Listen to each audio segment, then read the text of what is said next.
Okay everyone, this is our little next YouTube video. This is a bit of a surprise even to me. Yes, I have some standards and this is definitely for the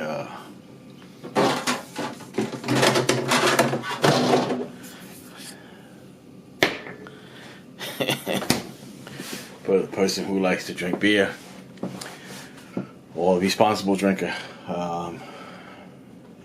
Someone when he knows he had to, it's time to go home and that's it. You know, might finish it off when you get home. There are so many beers out there, and it's a shame that what we pay for them, the watered down beer that we get. It's ridiculous. I wouldn't even call it beer, it's that bad. Okay, this is probably what's considered real beer. I don't know, on top here if you can see Abbaye's Days. I have to read off some of the stuff here. Authentic Trappist product. Chimay, if I pronounced that properly, I apologize if I butchered the name. I'm not all good at this stuff.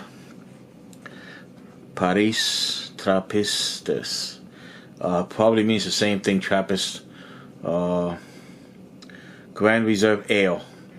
They have a few different flavors, red label, this label, and others I've seen. I think I remember once seeing a yellow or gold label. There isn't very many real beer out here in the US anymore. I remember there was one time, one of my buddies, an Irish guy, years ago, oh my god, could have been 25 years ago, he brought me in Manhattan to a real Irish pub where they sell real ale, real Guinness on draft. And it tasted kind of like chocolate a little bit. It was that good. It was so smooth, and I remember hearing stories about how people didn't have a problem drinking real Guinness from when they got up to when they fell asleep. It was a totally different type of product. So there's so many beers out there that I really don't like. First, I don't think Miller Genuine Draft isn't all that bad. Corona's okay. There were others that people like. I'm not much of a beer drinker too much anymore. I tend to drink something a little bit stouter. I'm going to read some of the back of the label in a second. One beer I really find like kind of rented beer is Budweiser. I never liked it even from when I first tried it, and it was actually much better 30 years ago than what it is today. Today is like something else. Okay, it says net contents 1 pint, 9.4 fluid ounces, 75 cl alcohol, 9% by volume. So this beer is actually 18 proof. This is not a 1 point something, a 2 point something. This is 9%, 18 proof. Verging on wine, or very lightweight wine. I don't have a palate for wine. I never started drinking wine. Usually you start that with your family and stuff like that. Different communities, countries and stuff like that. It just wasn't a thing for me. See if I can read the registered trademark. Trappist certifies that this ale was brewed within the walls of the existing Trappist monastery under the control of the Trappist community. A major part of the sales revenue is used by the monks to support charitable works.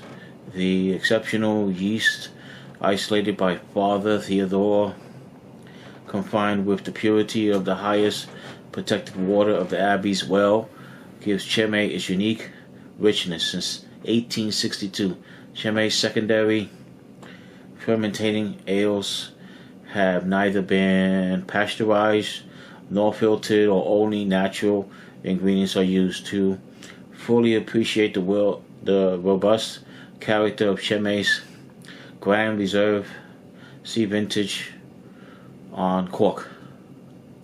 Served slightly chilled in a wide mouth glass. Contains barley. Again, other information, government information, has to be on the label, but I think you're starting to get the point here. This is the real deal. This is not that stuff that you go to the store and you get. I can only get it around here at 2 locations. One location doesn't always have it. That would be Whole Foods, the new one that opened up here. And then the other one that usually has it almost all the time is farm fresh, but they seem to charge $2 more per bottle. This is not cheap. Whole Foods had it for under $13. This is $15, just under $15 in, where are we at? In farm fresh, excuse me. Show you the label for a second. That is actually the label there. I have to take the cork out. I have to unscrew the cap. Apologize, I can't get the whole thing in the picture, so I want you guys to see the bottle. I've had a really rough week. I've been on call every day. I've been outside in the morning for hours at a time. It has been, I don't know, minus 20 degrees down to the single, definitely in the double digits, and definitely below 20s. With the wind chill below single digits, sometimes in the minus.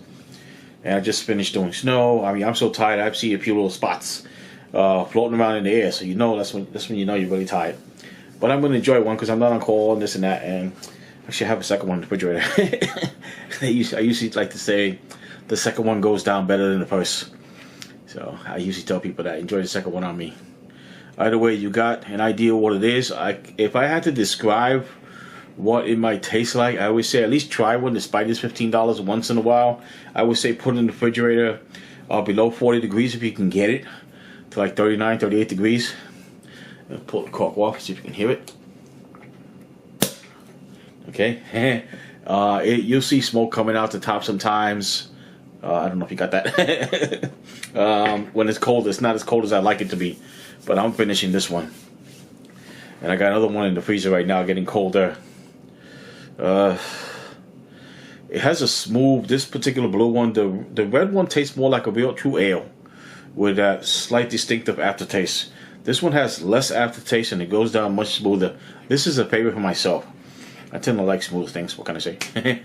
Smoother flavors. Not quite as chocolatey as per se a real Guinness stout that you would get in Ireland or real pub around here. Not this crap that you get around here that you think you're getting Guinness stout. But definitely the smoothness of a real Guinness stout, so I can go there. Okay, I hope you guys enjoyed the video. I hope you enjoy your second one on me, and I will see you guys in the next one. Bye.